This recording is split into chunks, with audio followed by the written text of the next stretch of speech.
Okay, we're recording. Hi, I'm Edwin Rutch, Director of the Center for Building a Culture of Empathy.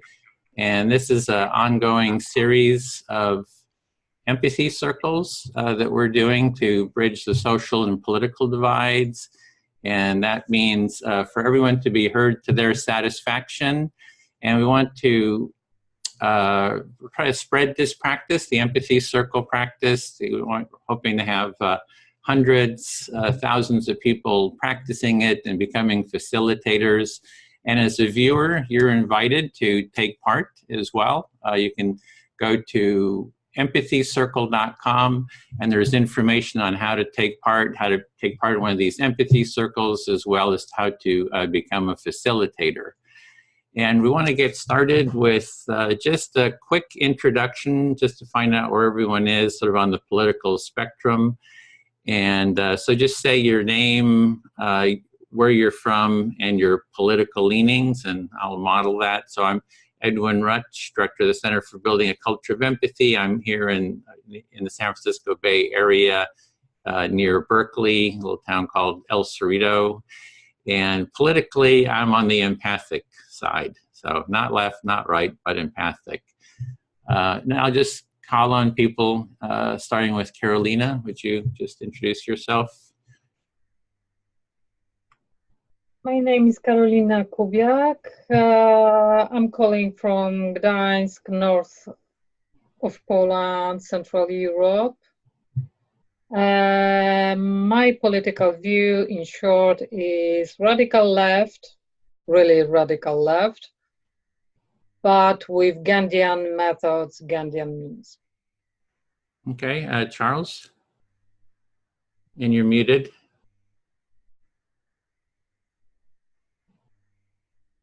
Hi, I'm Charles Moss. I'm a freelance writer. I live in Chattanooga, Tennessee, and political, I'm Democrat, but try to listen to both sides, and you know, I find that there are things I agree on both sides of the spectrum. So. Okay, thanks, Alex. I'm Alex Long from Virginia. I think similar to Charles, I think I would like mostly identify with the Democratic Party and liberal values, but I think there's things that I agree with on both sides as well. So, yeah. Okay, Tyler. My name's Tyler Morse. I live in San Francisco proper. I would say that my observations of the toxic behavior on the left have pushed me more towards the right, but my core, I have more liberal values. But living in the Bay Area and seeing the poor behavior being approved of has kind of pushed me to the right. Okay, thanks, Sam. My name is Sam Kiefer. I currently live in Hamilton, New Jersey, originally from Long Island, New York, and I'm much more on the liberal side of things, but I, like most here, I have a lot of understanding of some of the other perspectives on the other side, so I would say maybe like socially liberal and fiscally conservative, and it's just kind of a blend of a lot of different things. Okay, Minter. You're muted. Yep. Oh, you want me to pass? Oh, there you go. My mouse is having a field day on me. So lovely. My wife's favorite city in the world is Gdańsk. So that's for Carolina, and it's remarkable.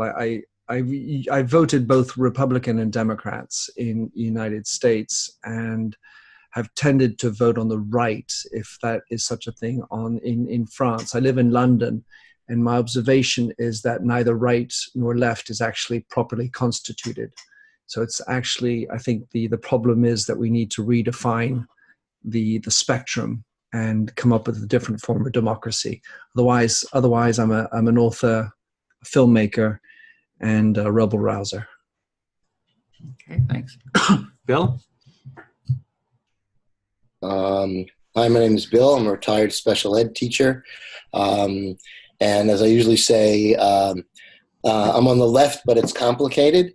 But I just want to say with others, I believe that the whole definitions of left and right have been skewed way out of proportion so that they largely lose their meaning in many times. Okay, Gail, is that pronouncing it right? Gail, is that right?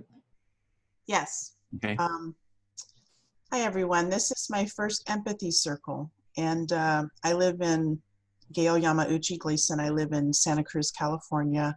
Lived here since 2001, and I've lived all over the U.S. But I consider myself a Midwesterner. I grew up mostly in Nebraska, which is where my mom's family is from, and I grew up in a conservative household. But now I'm definitely left-leaning. But there are remnants of more conservative-leaning beliefs or attitudes in certain particular areas. And I used to think, when I first moved to Santa Cruz, I used to think I was a far left-leaning person until I got to Santa Cruz. So I realized I wasn't as far left as I thought I was. Depends on the region you live in. Thanks. Okay, thank you. And I guess the other thing I should say is I'm here because full disclosure, I work for Living Room Conversations, and a couple of our volunteer hosts, Lewis Griggs and Sushila Mertens, have been singing the praises of empathy circles, and I've been trying for months, to find the time to participate, and this fit my schedule, so I'm excited. Thank you. Oh, that's great to hear. Thanks. Ricardo? Do you hear us? Are you there?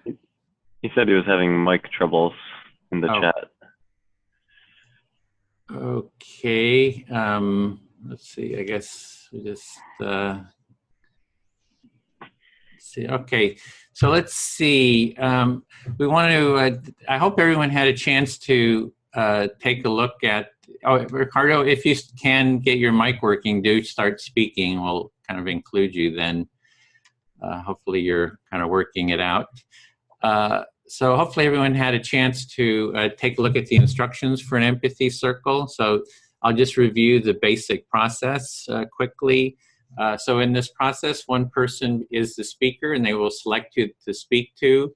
They speak on the topic at hand, and the listener will reflect back their understanding of what the speaker has said.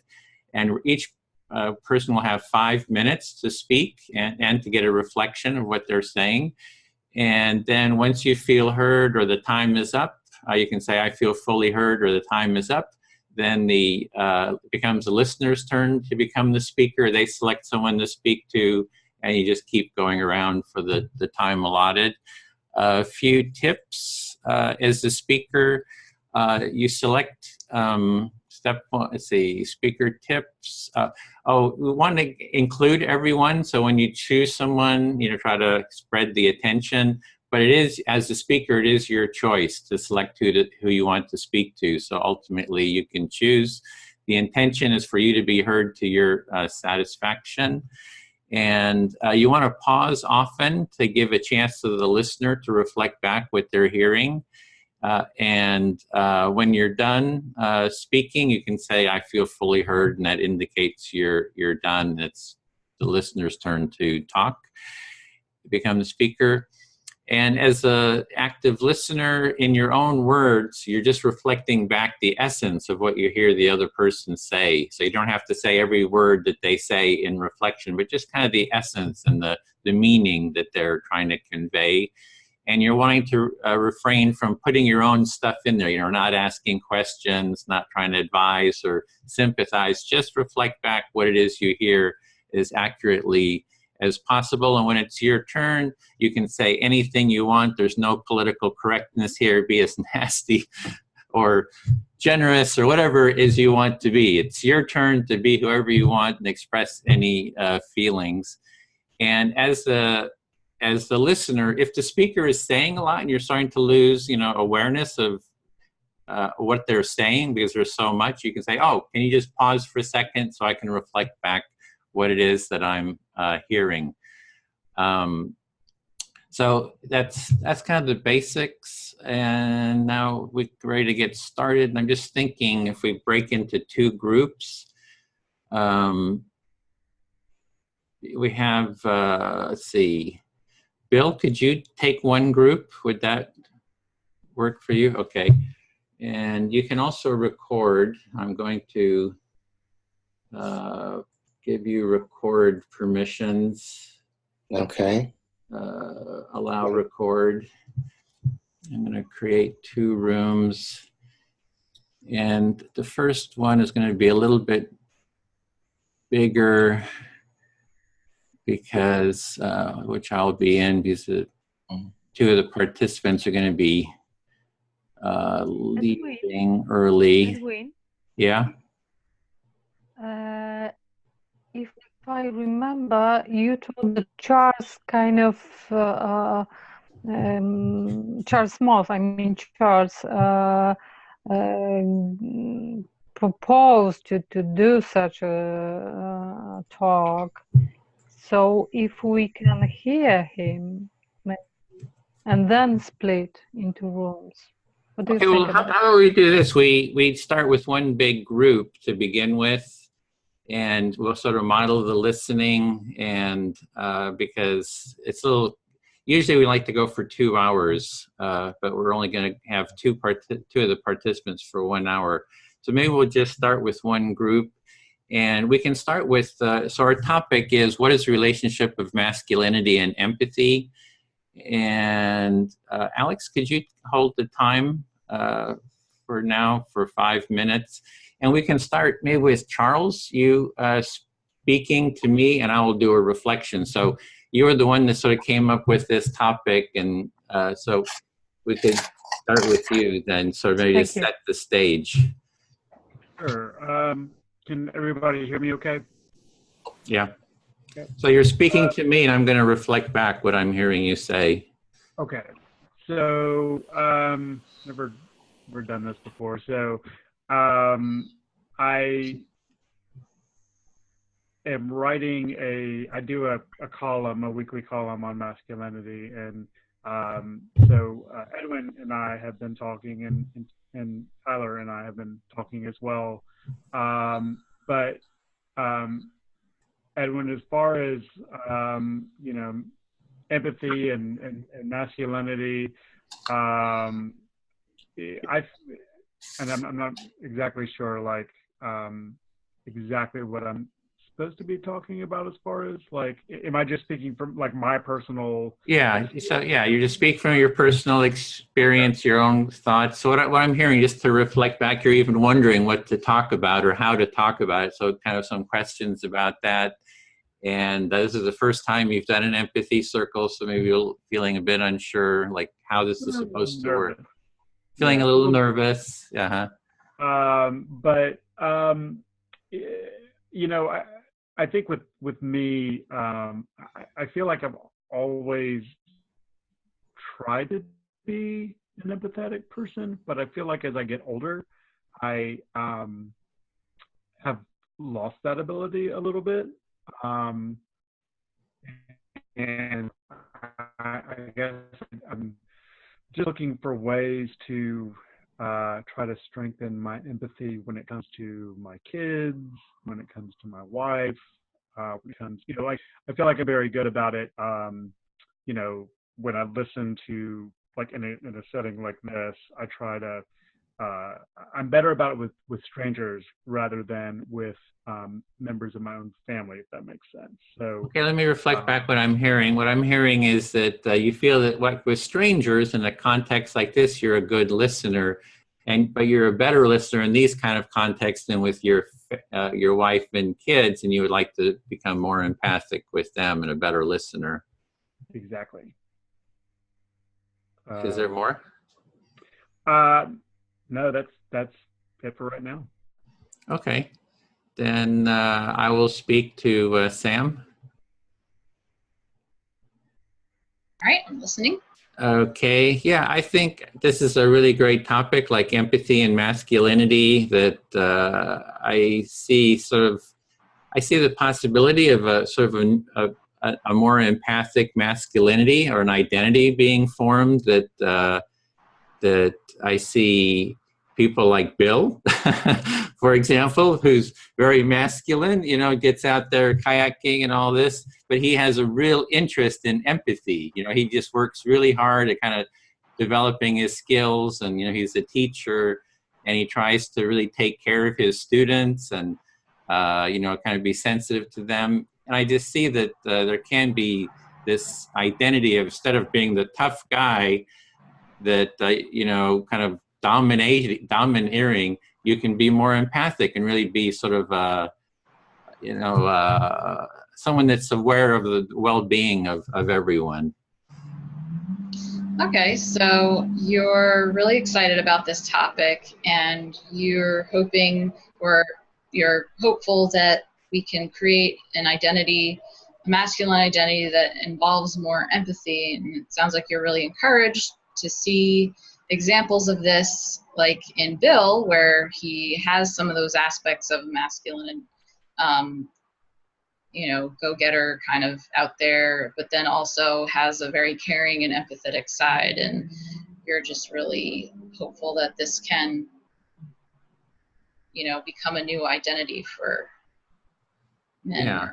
And there's a lot of social change happening with, you know, women getting more roles of power, and you know, the different identities and roles are changing, and it just seems like bringing more empathy into masculinity would be, you know, just a very positive forward step for the better well-being of men, as well as for the relationships they're in. So maybe you're seeing like the fact that more women are having more voice or coming into roles of power, that sort of aspect, that empathetic aspect that's more associated with femininity, can balance out the masculine and bring more empathy to that. In terms of masculinity and femininity, I don't try to say, oh, men are going to be more feminine. I think these qualities are beyond, like empathy is beyond like masculine, feminine. They're just traits that men or women can strengthen. And so they're not like per se a masculine or feminine trait. So, yeah, so I just want to be clear on that. It's like being more empathic is not being more feminine. It's just being more of a capacity that we have. Yeah, so you just want to clarify your view that you don't see empathy in particular as being associated with femininity more than masculinity. You just see it as this kind of genderless trait that either men or women can possess. And with the science or the studies, and you never know what the heck they're studying when in the science studies, but they show there's only a marginal the women are only marginally more empathic in the studies than men. It's not like a huge difference, and you know, a lot of that I think it could be just cultural. So it's not. Yeah, I think men just have the capacity. If it became like a social value, that it would be, you know, men could do really well at the empathy.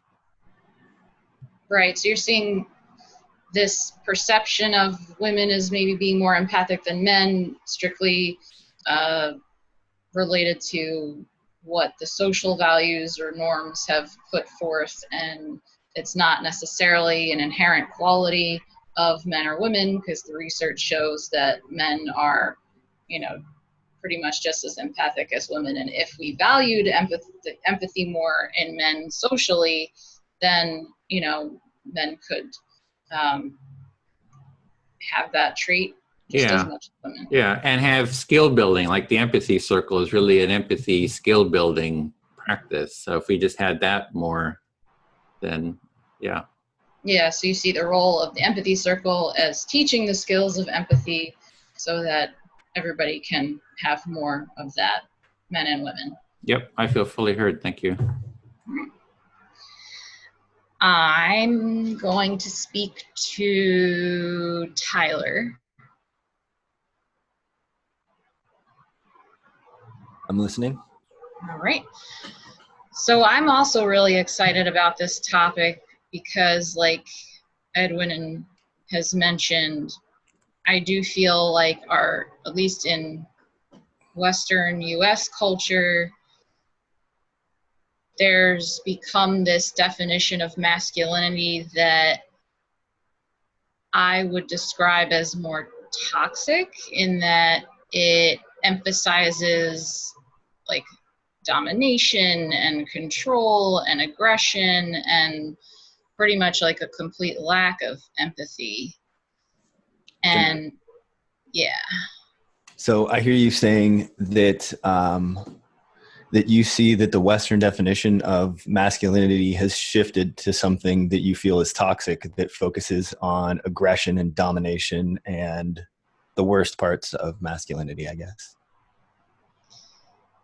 Yeah, I mean, or just like an unbalanced extreme version that doesn't express the fullness of what it could mean to be a man. And, so many young boys get the message, I feel like, of, don't cry, man up, moving away from expression of emotionality and vulnerability that can be associated with being able to empathize with each other. So I hear you saying that, that version of, you see that version of masculinity as teaching boys to not express their emotions and to not be empathetic and to not communicate themselves, and that you think that's harmful, I guess, or it's just not good. Yeah, I think, and I agree with Edwin that empathy is a natural human quality trait, and we're doing a disservice to men by culturally and socially not giving them full permission to express that trait. So I hear you saying that we're, as a society, doing a disservice to the men by not giving them the space to learn to express themselves. Mm-hmm. So I'm curious to talk about how, as a culture and society, we can move the social values towards more expression of empathy across the board, and try to divorce the association that I feel like has developed between empathy as a feminine trait in particular. I didn't quite get that. Could you? Yeah, so I guess I'm trying to think about how can we move the social norms so that empathy is not seen as being associated with femininity or feminine. Okay, so you're interested in seeing how we can shift the social norms so that empathy is, not exclusively feminine, that it's also masculine. Yeah. Okay. And I would love to maybe talk about how, what current examples of this empathetic masculinity exist currently in our culture, like certain public figures, or I don't know, some way of pointing young men to, oh, see, look at this person, this is how you can express empathy as a man, and that kind of thing. I'm going to inject a little bit here, but you're looking for more healthy masculinity, more role models, more positive masculinity role models. Yes. And shifting the conversation away from don't do this and to do this. Yeah. Thank you. I feel heard. Okay. I'm a fun one to follow that. I got to pick somebody though. I don't know. I wish somebody else would just pick somebody for me. Let's just go with Minter since he's got a mic too. And I'm Hey about there, to talk about my film. So, oh, there you go. So letting everybody know where I'm coming from with this, I am also a filmmaker. I'm working on a documentary that does, I hope to focus a lot on healthy masculinity. To give everybody my backstory, I was born here in San Francisco in the 80s. My mother wanted a daughter very badly, and I was the second of two boys. And so she raised me female for the first couple of years, kind of like pushing femininity and punishing masculinity. And so I kind of rebelled back in the other direction going up through my teenage years. She kicked me out of the house when I was 17. I joined the Marines when I was 19. My documentary focuses on my time in Afghanistan, which was in 2009. So I've been asking the question of what is a healthy man for a really long time. And like, You might want to give him a chance to reflect. To reflect that, yeah, sorry, that's a lot. Go ahead. It is. So you have, you're really interested in this topic and you're wanting to do a documentary film. I've already done it. Oh, you've already done it? We're looking to fund it and release it this year. Okay. It's already edited, shot. It's in the can. Right. Yeah. Great. And so you have already completed your film, looking to get it out there. And the topic, or the subtopic anyway, how somewhere is defining a healthy masculinity. Asking the question, what is it? I'm still working on that and researching that and talking about it. It's part of why I'm here. And it comes from a deeper personal journey that you've been on that started with your mom, who wished that basically you'd been a girl and tried to make you a girl, if you will, or at least be more feminine. Yeah. As a boy. You rebelled against that, and it ended up with you leaving the house when you were 17. Presumably in some sort of well, I was sent away to these wilderness survival programs. I see. For bad kids, because I was the problem. Right, naturally. And none of my concerns that were being brought up were reasonable. I must have been insane, blah, blah, blah, which is a narrative that's continued. My mother hasn't spoken to me in about 4 years. Wow. And you then, so after you were sent away at 17, you joined the Marines. When I was 19, about 2 years later, 19, yeah. And now you find yourself still trying to find out what is this idea of masculinity. Yeah, well, in making my film and looking back through the Afghanistan stuff and asking myself what I was doing there, I think it was a personal journey, towards my own, what is my own masculinity, and moving towards, being a strong, healthy man. And yeah, one of the things I keep coming back to is this idea of like a gauntlet that like you kind of have to go through like trials of some sort to strengthen yourself. And I don't know. I kept coming back to that when I was making the film, that I think that that's some part of turning a boy into a man, a healthy man. So when you went to Afghanistan, there was maybe a trial and a challenge that you went through by going out there and facing that situation that ends up in your making of the film become the gauntlet that you're running that allows you to convert from what you think is a boy to a man? Well, I don't think just the experience in Afghanistan, but going back and revisiting and talking about it and thinking about it, but just the sort of any form of a gauntlet, that one was physical with an actual death threat, but that I think that the idea of, this challenge and hardening and growing a man, from boy to man, that's part of the journey in there somewhere, I think. I did have one thing. Go ahead and reflect. Sorry. So you were saying that the making of the film is a large part of it is this idea of a gauntlet that, in the case of your experience in Afghanistan, was a life and death kind of situation, but that in general, from boy to man, you feel that there has to be some kind of gauntlet that you need to run, a big challenge that's maybe existential in the case of Afghanistan. Well, I listen to a lot of Jordan Peterson, and he talks about, shouldering your responsibility, sort of taking something on, taking accountability and responsibility for something external to yourself. And then, just sort of bearing the consequences of whatever happens with that. I wanted to read what I wrote to answer the question. 5 seconds, sorry. Empathy is vulnerability. Vulnerability is a sign of strength. Masculinity requires strength. That's what I think the relationship is. Sorry, could you say that one again? That down. It's an interesting sort of circle.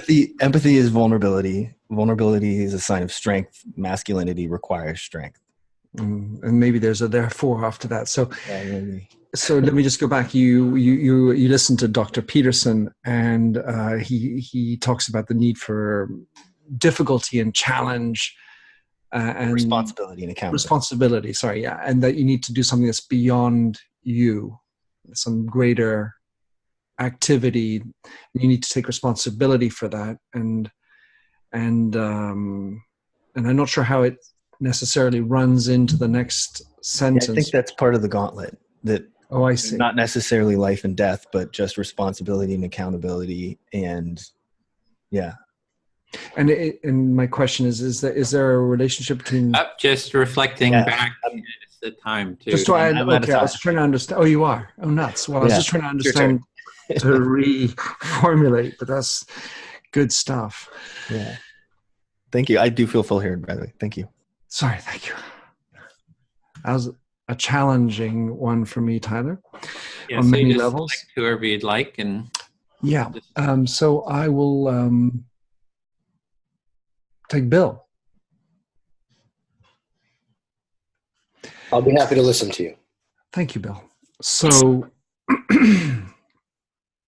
on the strength of what I just was talking about, Sam, my cousin decided to join the Marines, and very much experienced the same idea as to who is he, and it was a defining moment for him in the Marines in Iraq, in his case.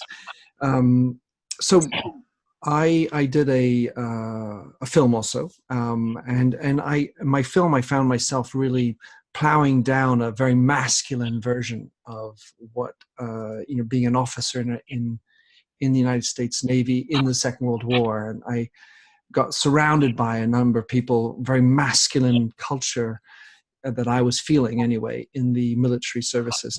I also worked for L'Oreal for 16 years, which, even though we were getting basically 95% of our revenues from women, we were run 92% of our senior team were men.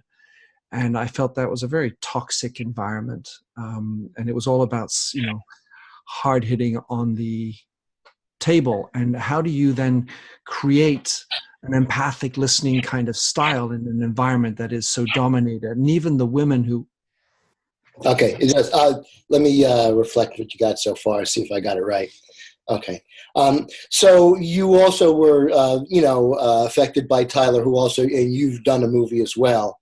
And it's the whole question of what is masculinity? And in the context, your travels took you, in this case, to Iraq, and talking to military officers also in World War II, I believe, and what their concept of, of masculinity is, and what the social mores are. That's right. If I could just elaborate 1 second, which is I've never been to Iraq, but my cousin did. He went to fight in Iraq, joining the Marines. My experience was with officers and the military in general, and most of them were veterans of the Second World War that I interviewed. I interviewed 130 veterans of the Second World War for my film. Okay, so you didn't actually go to Iraq, but that your cousin did, and that your research took you to interview mostly 130 officers who had served in the Second World War. Yeah, exactly. So with regard to this notion of masculinity and empathy, in my book, and the research I did for the book, I became enamored with a thought, which is a belief I came in with, which is that I have always thought that women tend to listen better. Okay. So you had a premise for the book that was based on your life experience, which seemed to be reinforced, and that is that women tend to listen better than men. And I wonder if in all the reading of the research I did, that filter just dominated, which showed, I found research that answered the question or the position I have, which is that whether it's DNA, brain wiring, or hormones, there's multiple different sources that indicate that men have a bigger challenge listening with intention to the other. Okay. So in your research, you found that that men are at a biological disadvantage when it comes to listening empathically. Absolutely. And I find that the idea of empathy is entirely human, as we said before. And yet I try to wonder when empathy isn't appropriate. I kind of resist the strong liberal self-righteous approach. I certainly don't tolerate the far right approach. And yet sometimes life is hard, and it's not about necessarily listening, it's about doing. And so I try to find where that sounds like a very masculine approach. How does it merge with empathy? Okay. So you reject notions on what you would say the far left or the far right as far as what that empathy is. And then you wonder whether empathy has its limits, and at one point, do you act? And so you're trying to kind of look at the line or the gray area between those two to try to find what works, what actually works there. Yeah, and I think that the idea is neither masculine nor feminine, but that we still should need to be able to do things and live that hard life, maybe the gauntlet that Sam was talking about, and also find time in a 24-hour day that limits us to listen and be empathic with others. So one is very much self-centered, and the other one is outward-centered. And how do we find that balance? Okay, so you're looking for the balance between basically, I guess, modes of thought that are more internally and self-focused as opposed to the outward focus, including other people. And where's that balance, and how, and what sort of attitude should be presented in those cases? I appreciate it. I feel like I have been fully heard. Thank you. Well done. Oh, you're more than welcome. Thank you. Very interesting. Okay. All right, and I see Gail, I don't think, are you ready? All right. I'm ready. All right. Thank you. Well, it's very interesting. And being a special education teacher, you do express empathy. I am not terribly religious, but I've turned the other cheek more than probably 99.9, Sam knows, 99.9% of the Christians. And that being said, there are Christians that worked with me who were turning the cheek just as much as I did. I worked with a Republican assistant for 5 years, and she cared about the kids just as much as I did, and we worked very well together.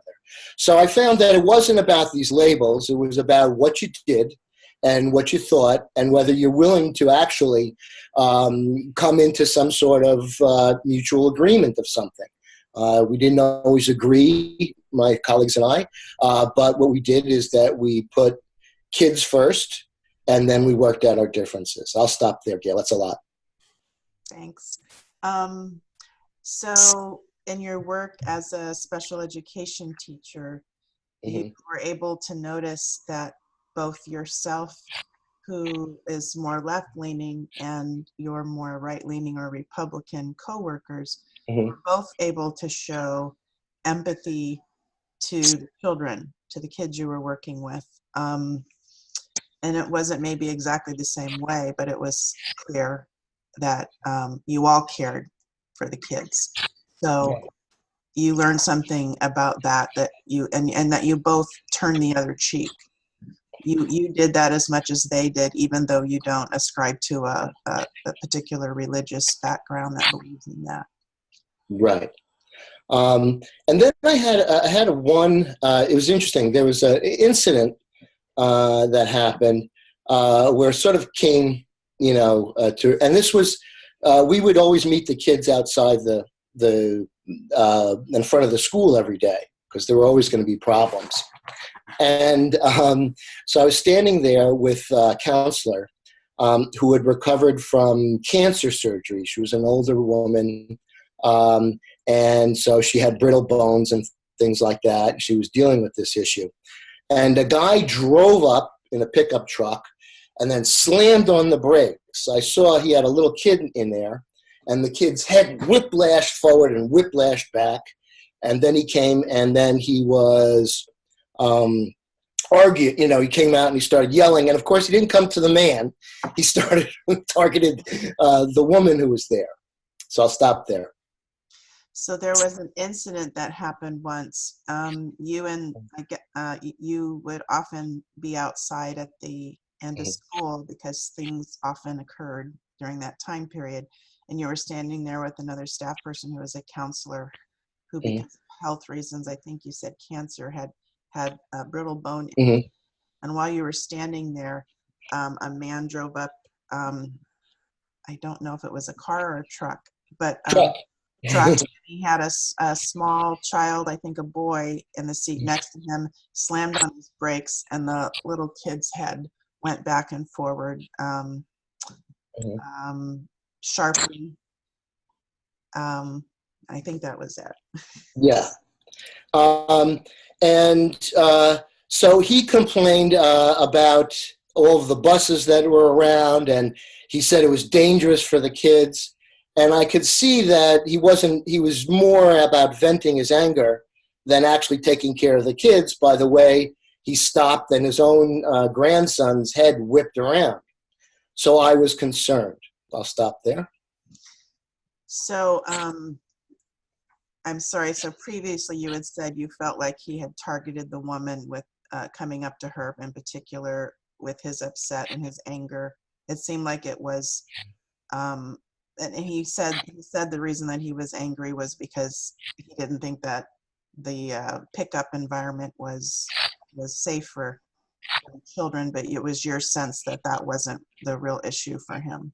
Right, and I'll try to. So he kept on sort of like turning towards her. I tried to take the conversation to split the energy as a sort of like a technique that we use. But I realized that may not be good enough. And I was in a lot of stress. But I realized when I went down into my heart that I was not going to let this guy ruin this woman's life for the rest of her life because he had a hissy fit. So I just knew if he put one hand on her, I was going to take him and I was going to throw him right into the red bricks. I was just going to throw him right into the red bricks. It just had crossed the mind. Now, I didn't say anything, and I didn't threaten anything, but we locked eyes, and somehow he got that. And so I was able to, I actually did reflective listening. I talked about his concern. I told him he could go to the office and file a report. I would personally follow up if he wanted to, but that he needed to go to the office. He needed to go, away. And whatever it was, he got it. He stood down, and I didn't have to do anything. And as soon as I knew that that's what I was going to do, I was very calm, and almost paradoxically, that calmed me down and de-escalated the situation. So that was my experience of that story. Okay, so you stepped in, you used this technique that you often use to sort of diffuse the situation where you were trying to get him to pay more attention to you, or at least to the both of you, to sort of split his attention and the energy. And then you tried to look him in the eye, and you did know when you were able to get him to look you in the eye, you knew in that moment that if need be, you were going to throw this guy against the bricks. Mm-hmm. And somehow you telegraphed that to him. He clearly got it. You were able to convince him to do as you suggested, which was to go to the office and file a report, and that you even said that you would personally follow up on it if that was helpful. Yeah, and that was 5 minutes. Right now, way over. Okay. Way over. Okay. And just saying, I just want people to understand that when I made a decision, I was very peaceful and much less likely to act out physically. That's it. And thank you, Gail. I feel very heard. Okay. Let's see. I am wondering if it's possible for Alex to listen to me, even though he's Yeah, he can. I'll keep time then. Okay, great. Thank you. Hi, Alex. Thank you, Gail. It's so good to be able to go after that because I'm trying so hard, to try to catch it all and listen, it being my first time. Thank you. So I'll be honest that when I first heard the topic, I was kind of like, well, that's the whole problem. That there seems to be like this line between these ideas, right? Or we think that there's this line. Most of us, many of us, society currently thinks that there's this line between empathy and masculinity. Okay, I'll stop. Okay, cool. Okay, so I heard initially you said this was your first time, and feels good to get to go now. And so now, your reaction to the topic was kind of that you were just seeing that as very much the problem itself is this kind of division between empathy and masculinity, and like, are they even necessarily separate things, or are they exclusive? Yeah, like we tend to think of them as being that way, but are they really? Have we just come to accept that, right? I'm the mother of a son, a young adult son right now, but I remember when he was born, I remember having read some research that said that, like for the first, I don't know, few months or for first few weeks of a baby's life, how similar boys and girls are, but that what starts to happen is that the adults around them start to say, hold baby boys so that they're facing out, and cuddle baby girls in close the other direction, right? And so I thought, isn't that interesting? So I spent a lot of time trying to cuddle my little baby boy in. He's quite I'll tell you, as a young adult man, turned out to be not extremely masculine, but definitely masculine. Let's say our stereotyped idea of what masculine is. But okay. Yeah. Maybe I can reflect. Okay. So you're drawing on your personal experience as a mother, and this book that you read on mothering techniques of sort of at a early age, you're almost kind of giving an impression to the baby of like, okay, if it's male, I'm going to like face it outwards. If it's female, I'm going to like coddle it. And maybe that's somehow like instilling a sense of masculinity or femininity. But in your experience, it sounds like you actually kind of coddled and cuddled and kept him in close, and yet he still developed into sort of a stereotypical, like what people would consider a masculine person to some degree. Yeah, I mean, I have that right? Potentially, who knows? Maybe he could have been more so if I hadn't have done that, right? I mean, who's to kind of know that? I tend to fall on the side of I think there's way more to socialization than we give socialization credit for in terms of the whole nature, nurture, biology, socialization argument, debate, even though I've had that very personal experience as a mother. And who knows what other messages I unconsciously sent him, right? While he was growing up, that could have foiled all my efforts, to try to develop more empathy or that sort of thing in him. Okay. So you're seeing that he developed in a masculine nature, and you're wondering, maybe are we just like underestimating the power of socialization? Because despite the fact that maybe you raised him in sort of a feminine way, he still became masculine. Or were you sort of subconsciously instilling a masculine sense in him. Yeah, and I guess the one other thing I'll say is not quite related to this, but related to my initial reaction to the topic. I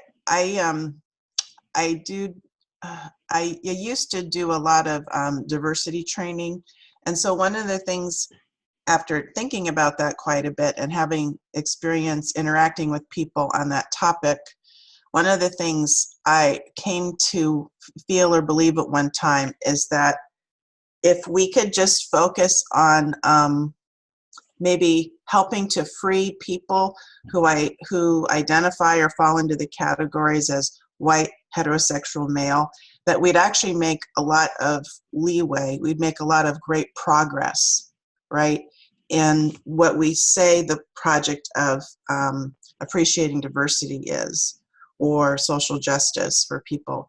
So I still feel pretty strongly about that. I think we have to, no one's free until everyone is free. Okay, real quick. So in your experience with diversity training, you found that it actually maybe just kind of removing the labels altogether is actually the biggest way to help people kind of get out of these identities, something like that. Well, maybe not 5 minutes. So. Sorry. I hate to end on like a bad reflection and inaccurate. Okay, do you want to get it accurate then? Quick. So maybe I'll just say, maybe not to just ignore and remove the labels, but for each of us to support each other to do the work each of us needs to do to get free from the stereotyping and the socialization. Okay. All right. Cool. Thank you. Thank you. All right. Carolina, would you be willing to listen? Yes, I will be listening. But I need to remind you that I don't speak English very well, so I might have some problems with understanding and expressing. But I will try. Okay. Cool. All right.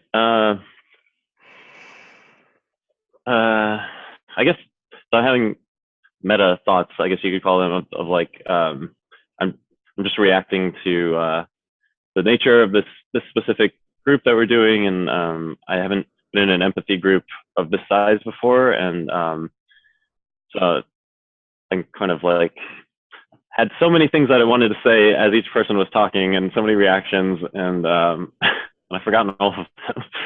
So not sure what to say.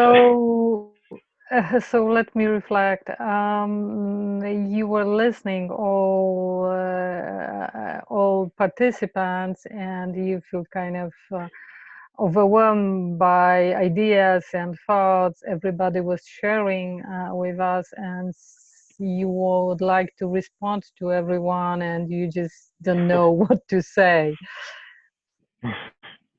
Yeah, well, I don't know what to say now. I've forgotten my thoughts as each person was talking. Okay. Yeah. So you were listening to everybody, and now you feel kind of lost. You don't know what to say because you kind of forgotten everything. It's kind of become chaotic a little bit for you, as I understand you. Yeah, that's right. But I guess I think my initial like thought on this topic was I've heard people separate the concept of masculinity and femininity from gender completely, and maybe I can just give an example. Like there can be masculine women and there can be feminine men, or they can exhibit traits of those things. So in my mind, I'm questioning the correlation between gender and that. Yeah. So what I'm hearing, if I understand you correctly, your initial thought was that there is kind of attitude of splitting the phenomenon of masculinity, femininity from gender. It's like seeing women, masculinized women and feminine man. It's something like that. So if I understand you correctly, is that what you mean? Yeah, I guess I'm questioning the correlation between, for example, being masculine and being male. Because I've heard other people question that correlation, and it's made the definition of masculinity more cloudy in my mind as to what it actually means to be masculine. Well, so I'm not sure if I I understand every word, but I'm not sure what you mean. If I understand you correctly, you're saying that. No, you have to repeat that. I'm sorry, you have to repeat. Okay.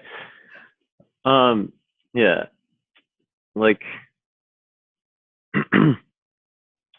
I guess maybe just to come at from a different angle, like, what does it mean to be masculine? Some traits that I might associate with it are being more impulsive and just kind of making decisions with less forethought. Maybe being more, giving more priority to what you want over other people, and just kind of being more willing to use force or whatever to take what you want. I'll stop there. So if I understand correctly, you kind of perceive masculinity or femininity as a gender, and you ask what is it exactly, and you doubt, if I understand you correctly, about such feature like about some feature that are usually describe a masculinity. Is it correct? Yeah. Well, that was the time. Yeah, go ahead and clear it up. Okay. Yeah, I'm just trying to see if there is a correlation at all between masculinity and the male gender, or if it's purely a socialized identity thing, or if there is some biological link. Yeah. Oh, so now I probably got it. You perceive masculinity as kind of feature that is not really connected to the male gender. You just put it in together, and you have problem with that, as I understand. Well, I'm questioning it. The masculinity as kind of phenomenon that is separated from the real male, as a so to speak. Is it correct? Yes. Okay. Thank you. Okay. That was tough. Actually, the topic is quite tough. So I should choose somebody, probably. I don't know. Maybe Minter, since I think he was going to need to go in a while, I think you were saying. Okay. So I will choose Minter. Can you reflect? Of course. Okay. Dzień dobry. Oh, dzień dobry. I don't know. I can't remember how to say. It's probably dzień. No, it's No, you said that very well. It's okay. Very well. Noc dobry or something like this, probably. No, we say dobry wieczór. Yeah. Dobry wieczór. This is like more po-ruski. That was a little bit of Polish and Russian. Yeah, я знаю по-русски тоже. So, я тоже могу говорить по-русски. Yeah, I imagine as much. Continue on. All yours. Okay, that was nice. Thank you. My pleasure.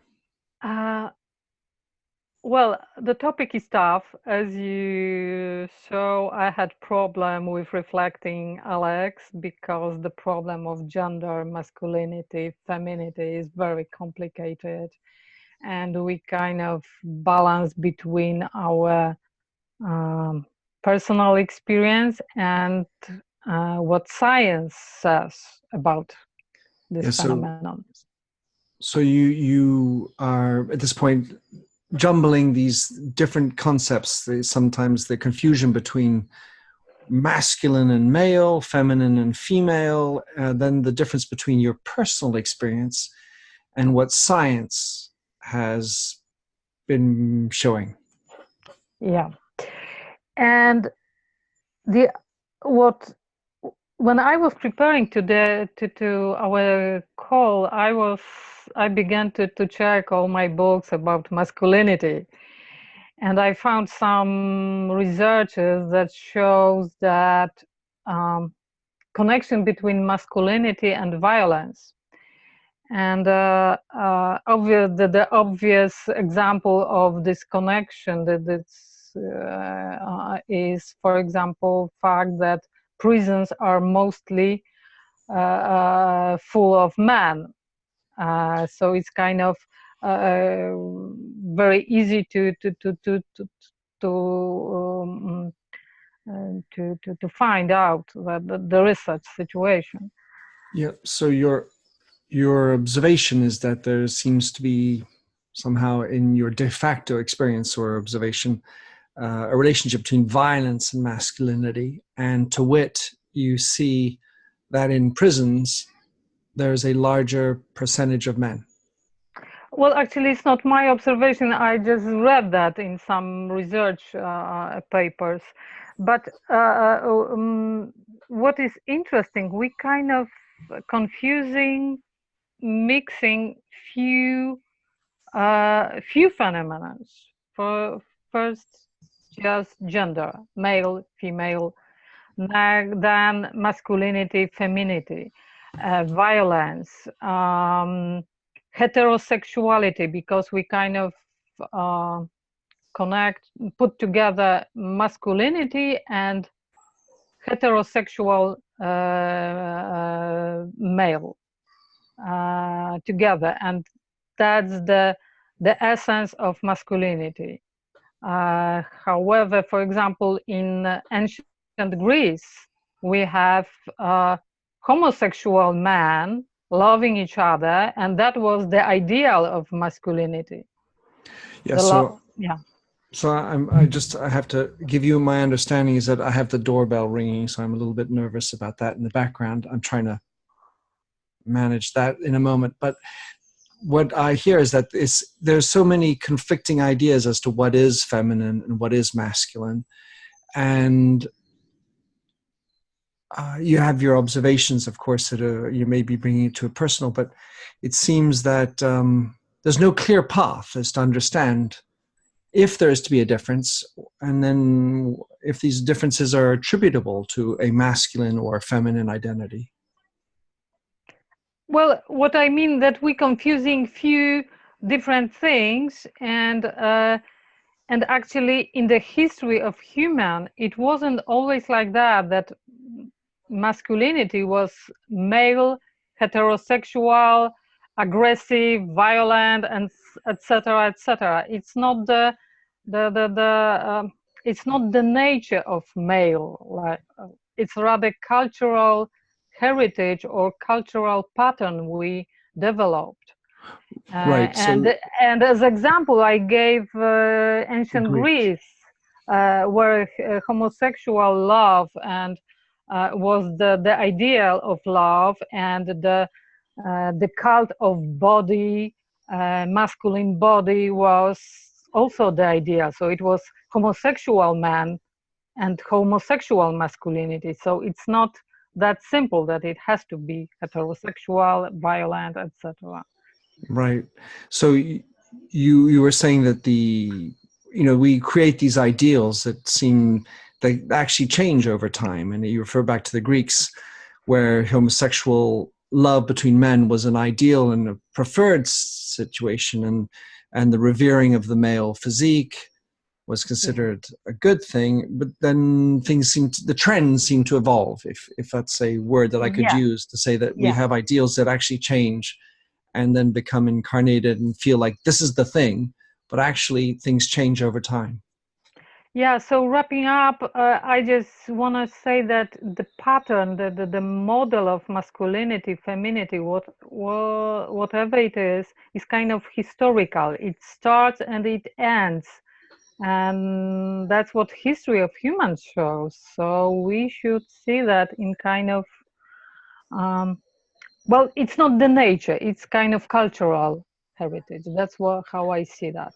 Yeah, so in history, you see that there are differences, and we move from one to another, and it makes you feel that there's more cultural element to it than an innate natural element to it that history seems to show. Yeah, thank you. I feel fully heard. Thank you. Dziękuję. Yeah, thank you. Nie za что, I'm sorry, to throw back some Russian. I don't know enough Polish. So naturally, I would think at this point, Edwin, you tell me, I have guests who have arrived, so I'm feeling a little bit awkward at this moment. Do you need to go, or do you want to speak? How about this? If you can give me 1 minute, I deal, I come back. Okay. Would that be okay? 1 second. Okay.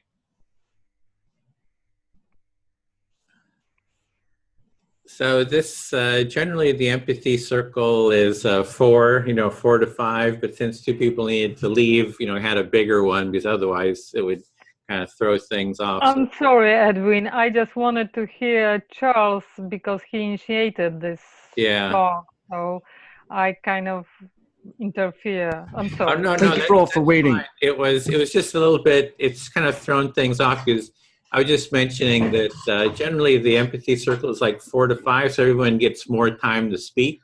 But with 2 people leaving, it would kind of throw things off. So I was just kind of explaining that sort of dynamic. But I'm glad Got it. Here. So anyway, it's your turn. And here's what I'm thinking at this point. Empathy circle has been a great. You have to choose somebody. Yes. That's right, and I'm gonna go. Tyler, are you still there? I can't see you. Yes, Tyler, I'm here. I'm listening. Sorry, I was still taking notes furiously. Okay, good. Oh, well, wonderful. Isn't that funny that we are in a situation where we're listening but still taking notes because we want to capture, and that capturing takes us away from attention. I'm back. I'm here. Yeah, but that's the point. Like hide your dog. So like Alex, I think. No, sorry. Alex, yes, earlier. The notion of listening when you have so many inputs coming in tends to confuse my mind, and I make a parallel with the absurd number of things that are input into our lives every day. I hear you saying that you are echoing Alex's sentiment that taking in so many ideas at once, it does make it very difficult to process and respond, and you feel there's a lot of that going on outside of the sympathy circle as well, out in the world. That's right. And so I appreciate the notion of this empathy circle as an opportunity to sharpen my ability to listen. So you're feeling grateful for the empathy circle for being a place to practice empathy. I'd like to tell you a little story. So I've written a book about empathy, and that necessarily means that when I don't show empathy, I get said, well, what good are you? In other words, I don't necessarily measure up to that standard that I've written about. So you wrote a book about empathy, and so you really feel it when you aren't empathetic. You feel like you're not living up to your own work. Yeah. So this is the pressure I'm on. And yesterday I was moderating a conference, and a woman came up to me and she said, you were really good at listening. I feel like I always interrupt people. She's French, by the way. And I would like to know how to listen better under stress. So you were at a conference, and a French woman was noticing how developed your listening skills were, and she asked you how you did it. So my first thought was, well, because you're a woman, it's likely you're understating your ability to listen. So yeah, you believe her. She was understating her ability to listen. She was probably actually very empathetic. Yeah, even has the self-awareness to know it in the first place. And I think that self-awareness is and in any event, the key to learning and improving as an individual. So you're saying that, yeah, she probably was empathetic because she exhibited the self-awareness that she might not be. And that was a good indicator that she could learn to improve the skill because she was aware of it in the first place. Yeah. And so when I was answering the question, try to provide a solution in a very masculine manner, the only thought was practice. Practice is what helps you to get to that learning, to understand, to, cast aside your note-taking, cast aside the noise, cast aside your own ego, and practicing that like meditation, to listen to your breathing. It's a muscle. So your advice to her was to practice it, that it's like a muscle, and that especially under the stress, that being in your body and getting used to it and doing it over and over again is the only way to get better at it.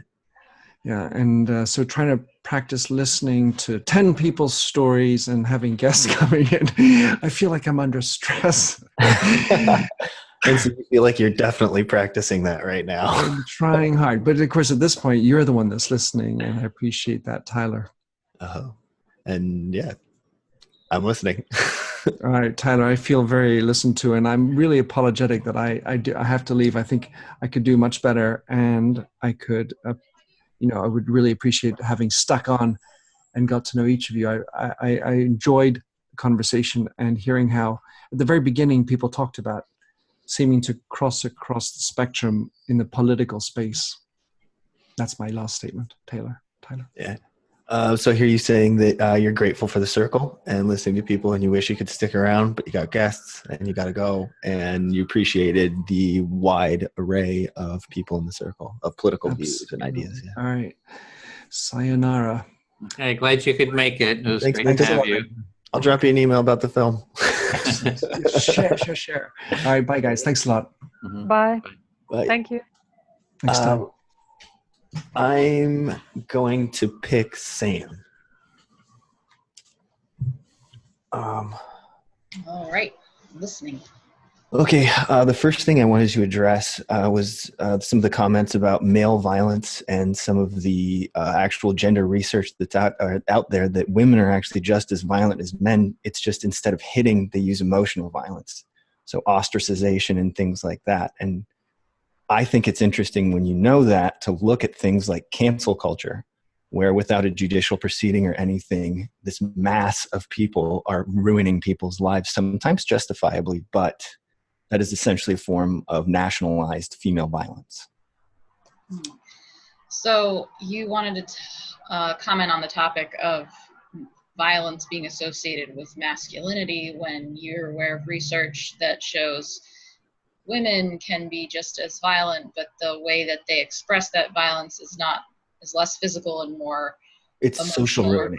It's social shaming. Yeah, social shaming. And and well, there's a lot of information about that, and I think it's interesting to look at the prevalence of cancel culture and the lack of acknowledgement that that's a form of female violence, and it's being enacted. Can you say cancel culture? Is that what you said? Cancel culture, yes. The idea that if somebody gets an accusation and then we fire them, ruin their lives, they can't work, and even once the evidence comes out and the judicial proceeding goes down and we find out that they weren't guilty, that they didn't do anything, they still can't work. Their life is still ruined because of that reputation ruining. That's cancel culture.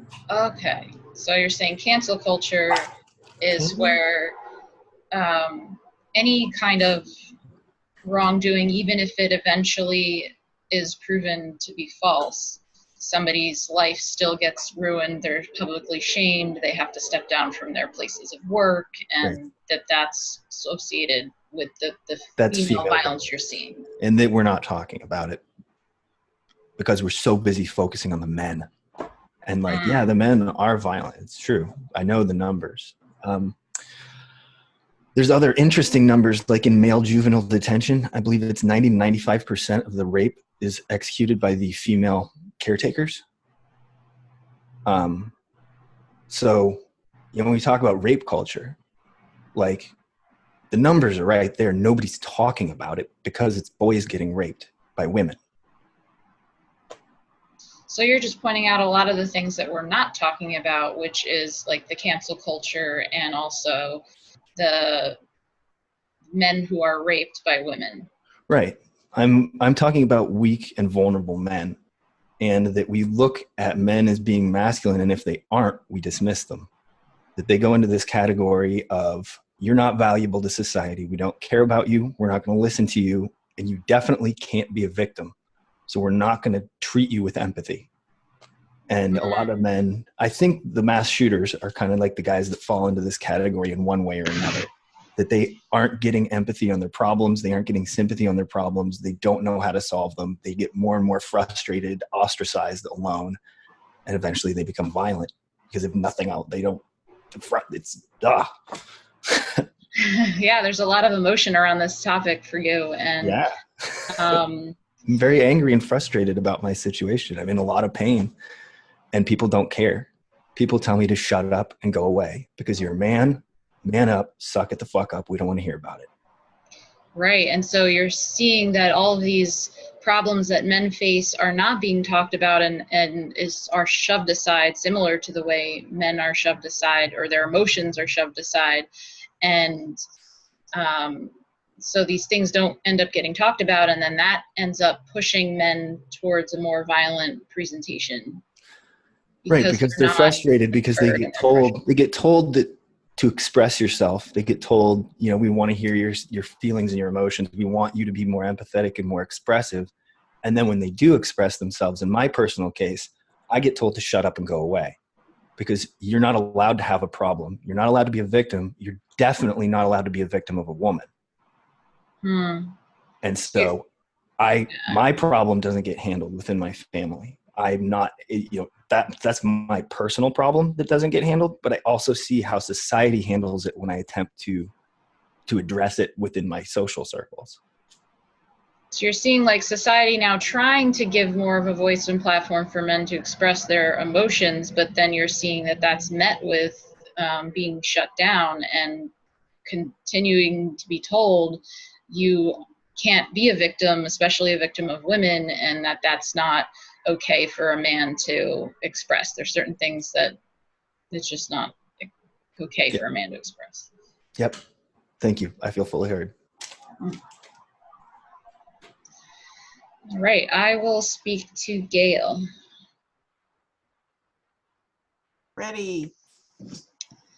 Wow, this is so interesting. And I do appreciate the opportunity to be able to speak more when so much is being said and I'm trying to process everything.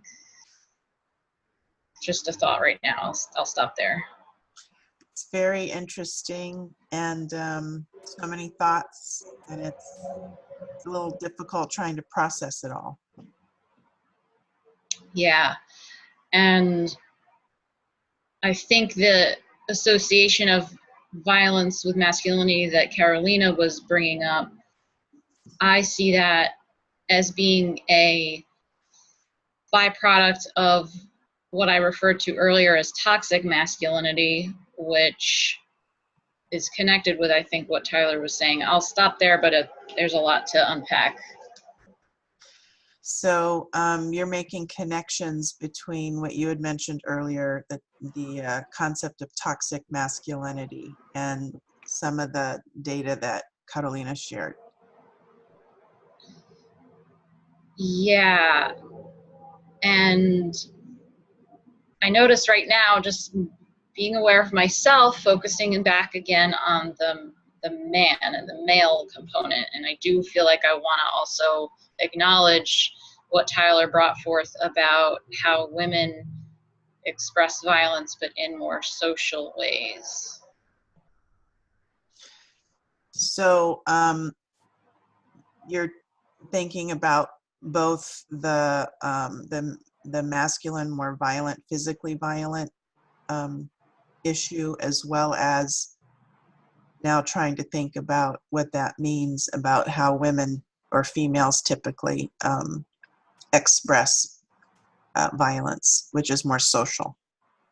Yeah, and I want to consider, like, I think the physical expression of violence and the increase in mass shootings and those kinds of things, I do think stem from male vulnerability and not being given permission to exist, and or there's a lot of pain there that, and then men have to hold it in and they're not given permission to seek help or express it, and so it comes out in an unbalanced, violent way.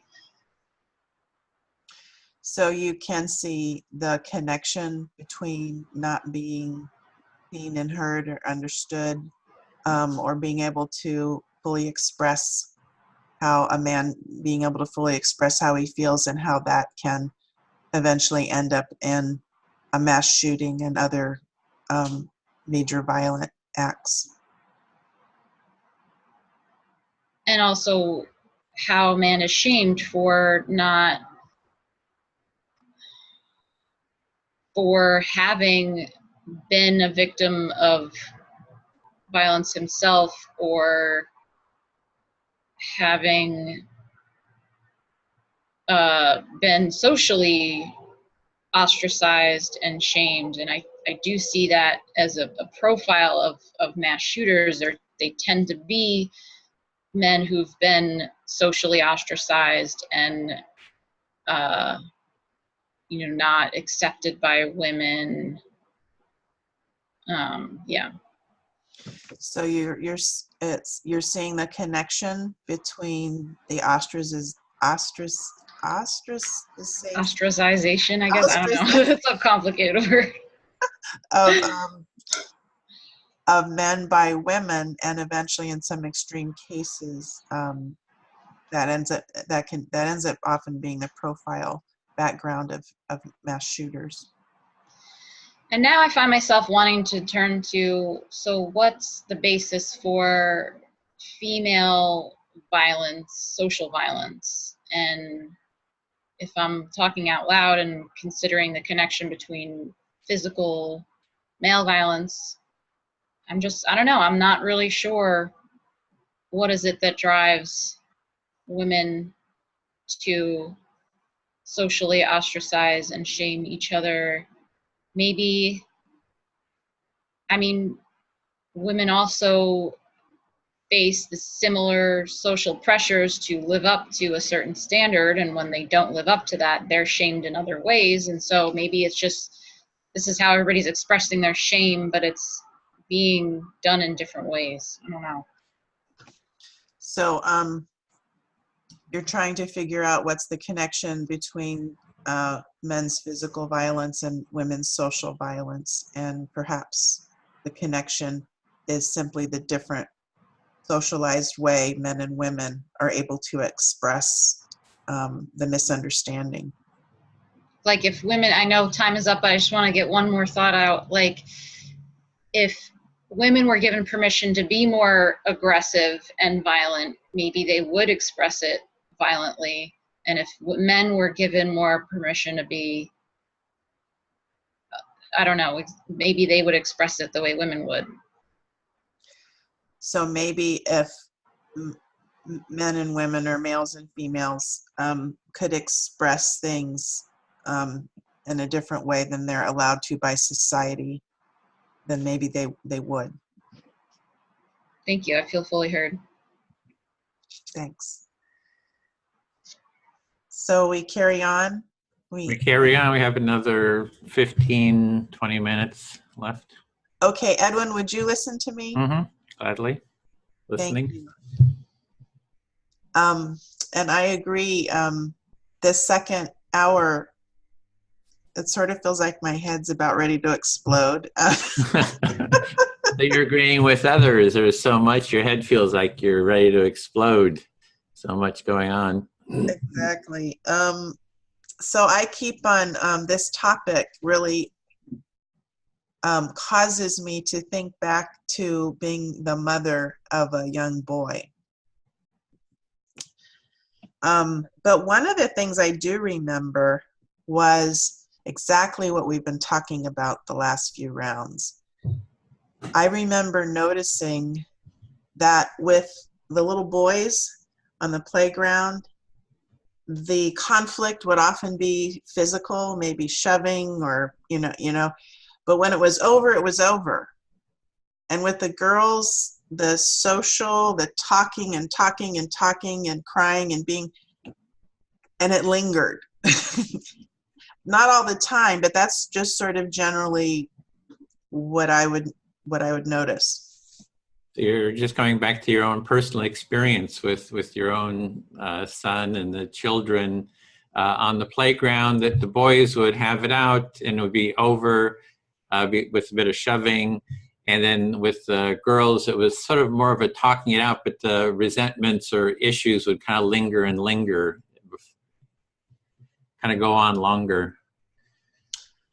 Yeah, and I think I actually I realized a long time ago that being the mother of a son gave me the opportunity to really look at and work on my own internalized sexism in a way that being the mother of a daughter wouldn't have, although that also in different ways would have allowed me to work on perhaps other aspects of my internalized sexism. So having a son gave you a chance to work on your own internalized sexism. And I wasn't quite clear, and you don't have a daughter, so if you would have had a daughter, you would have been able to work on that then. Right, other aspects of that issue. So different aspects of sexism you could sort of look at and address.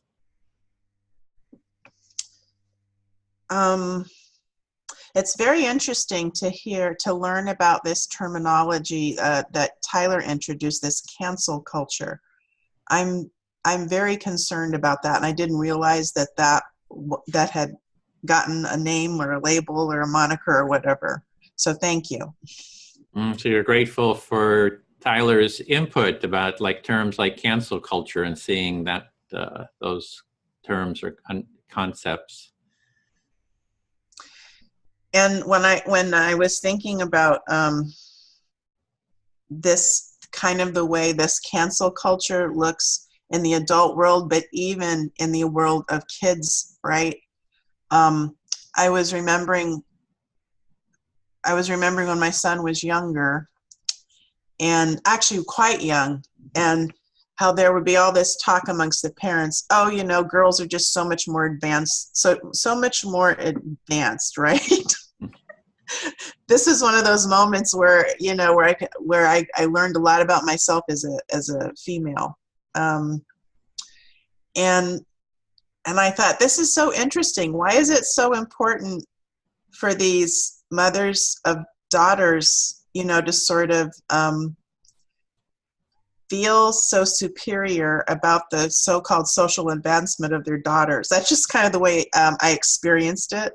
That the boys just were a little bit lagging or lagging quite a bit behind the girls in social skills and maturity. And so you noticed that mothers would talk about the girls being sort of more advanced, socially more advanced.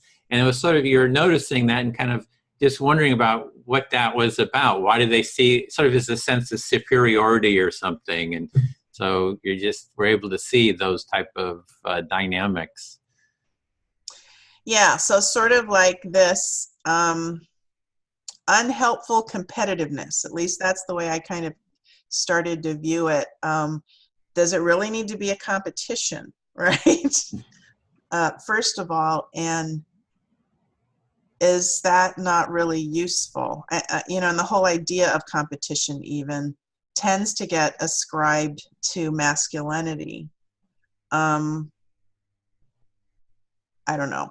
That's just another. Yeah, so this dynamic seemed to be about competition, and you're just kind of looking at that, seeing that maybe there's a better way than sort of this competitive way, which is usually ascribed to males or masculinity, this competitive quality.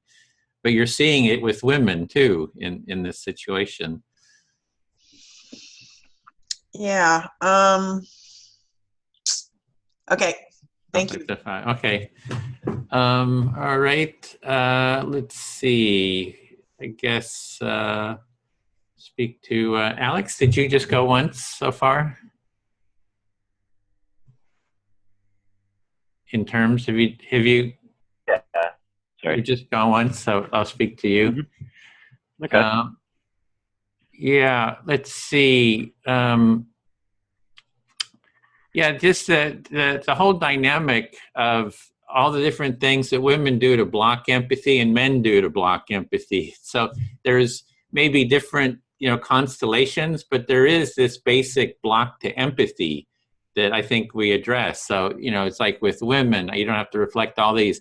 I mean, I've seen self-righteousness, judgmental, withdrawal of presence, anger, narcissism, ostracizing, shaming, cancel culture.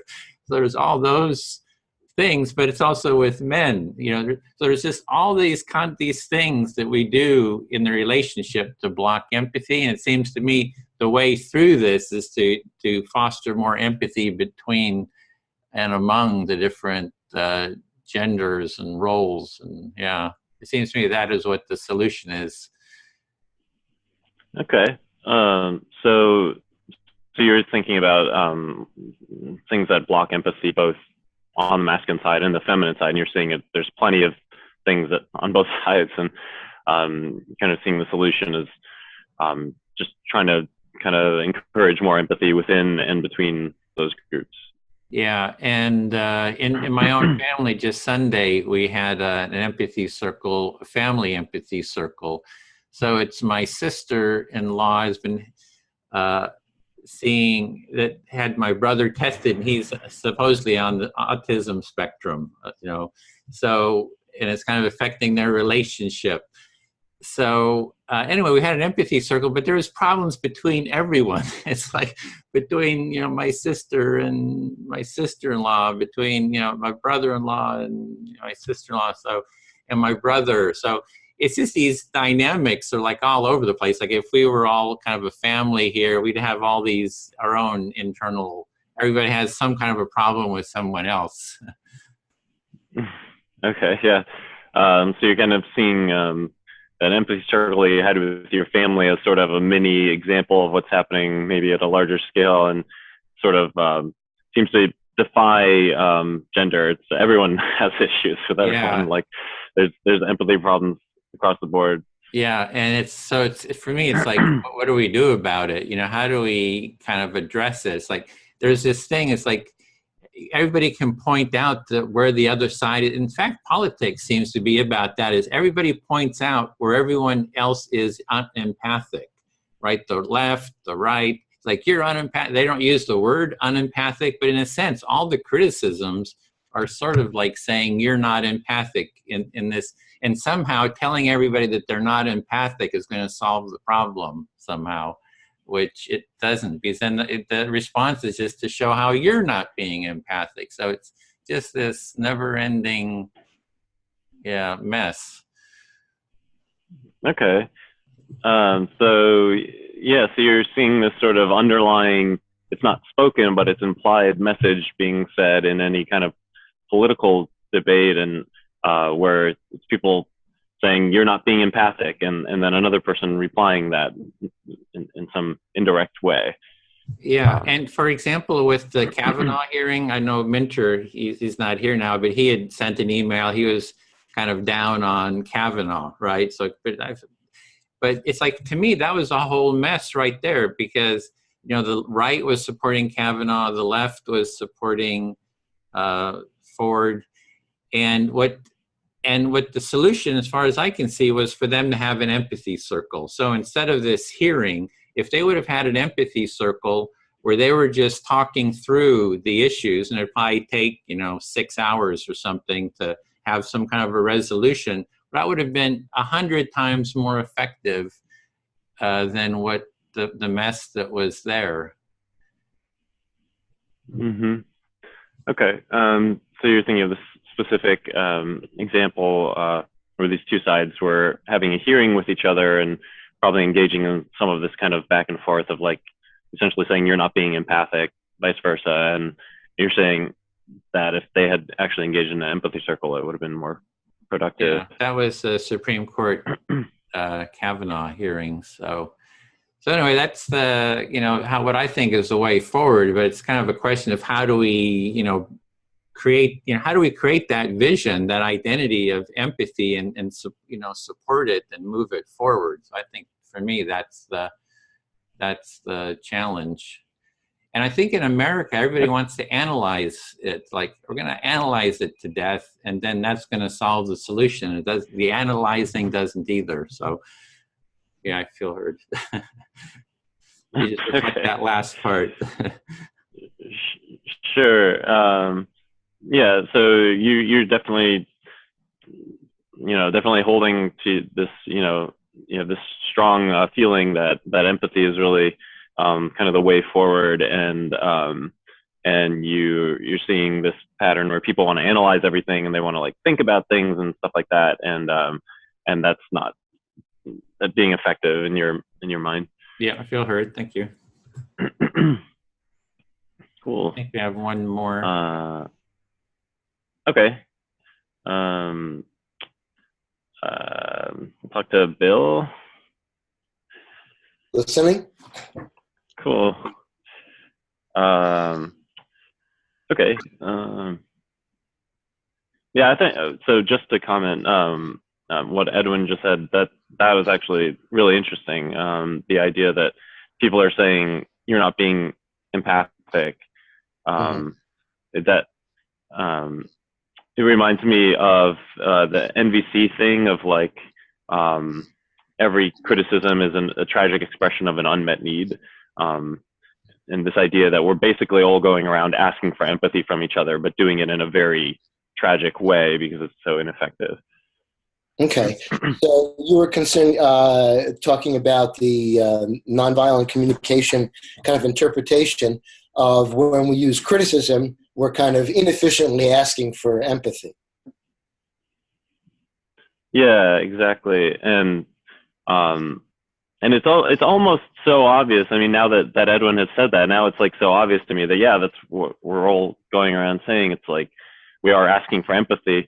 And it's almost like, it's funny because at the same time, on the conscious level, we're all like, empathy. Why do we need empathy? Empathy is stupid. But like, really, that's what we're all asking for, is empathy. I don't know. So in one sense, people say, oh, empathy, and people kind of poo-poo it and give it short shrift. But again, when you heard Edwin talk about it, indeed, that's what people are asking for, is empathy. Yeah, I mean, I don't know that for sure, but that's kind of, it rings true to me. Yeah. So yeah, I think that was just really interesting. And then kind of, this isn't really related to masculinity, but just something that I was thinking as I was listening to people, just kind of having like a personal realization that like, I feel like this kind of conversation is actually really important and could be much more important in general in the world than like what I'm doing as a profession. And I guess just having some like sadness that I have devoted so little time to it, and I have a schedule that's full of so many other things that aren't really at all in this arena. So you're getting in touch with your deep value, and you're also your deep value in support of empathy, and you're looking at your life as it currently exists with a lot of other things that go on, which don't necessarily address that need for you to express that and to deal with that. And so you're having some questions about that and how to shift things around. Yeah. Because I just noticed that I had this mindset of like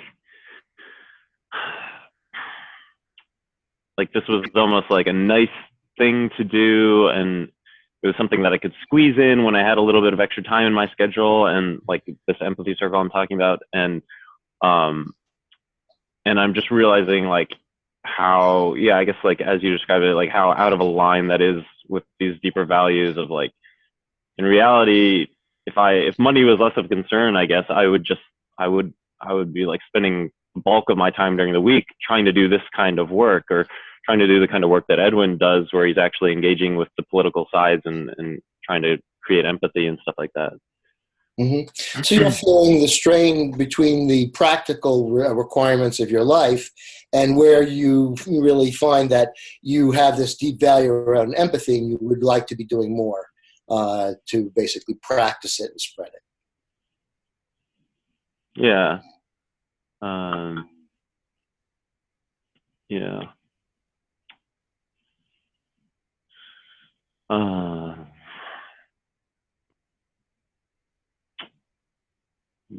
Yeah.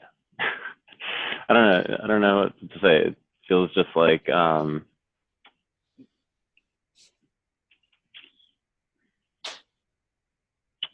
don't know what to say exactly. Just, yeah, it seems like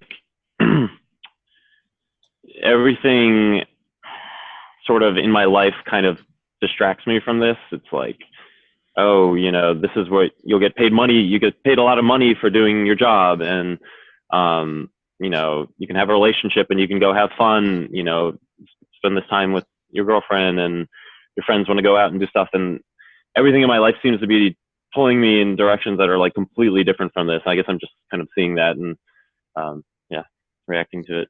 Mm-hmm. So you're just, again, you know, in the process of dealing with these things that come up for you. They've been there, but you're kind of facing them anew. It's like and fresh, and now you're kind of going over your life, seeing what you're doing, how you're prioritizing, and you just haven't quite come to like what to do about it concretely yet. But you know that there seems to be some energy shifting that'll need to go on. Yeah. My timer just went off for 5 minutes. Okay. But thank you. Okay. Okay, so I think that we'll end the... Wait, because I know I will not have chance to for my turn. I just spoke once. Oh, okay. Would you like to speak quickly and I'll reflect? I just want to say to Taylor, because I feel like kind of touched to the core. What I was saying, it touched to the core him. That the research I was referring to actually says that it's not true that violence is connected with masculinity. It actually shows that women can be also very, very violent. And for a good example is, for example, women in Abu Ghraib prison or women guards in Ravensbrück concentration camp. And this research actually explained different way violence and appearance of violence. It's not the time to talk about it, but I just wanted to say that because I feel it's important, especially for Tyler. And what is important, we are here because we care about empathy. And as I understand, Taylor, I appreciate that very much. Taylor request for empathy for men, okay? Mm-hmm.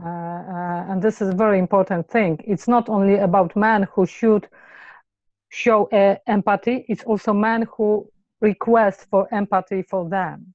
So it's kind of two-sided. So you're really appreciating Tyler and what he's saying about the importance of empathy for men, and you're also just referring to the studies that women can be just as violent, and for example in the concentration camps. Yeah. Yeah. Is there anyone else that would like to say something that didn't go a second time, that just to make sure that everyone feels heard? Is there? Okay, then I'm going to stop the recording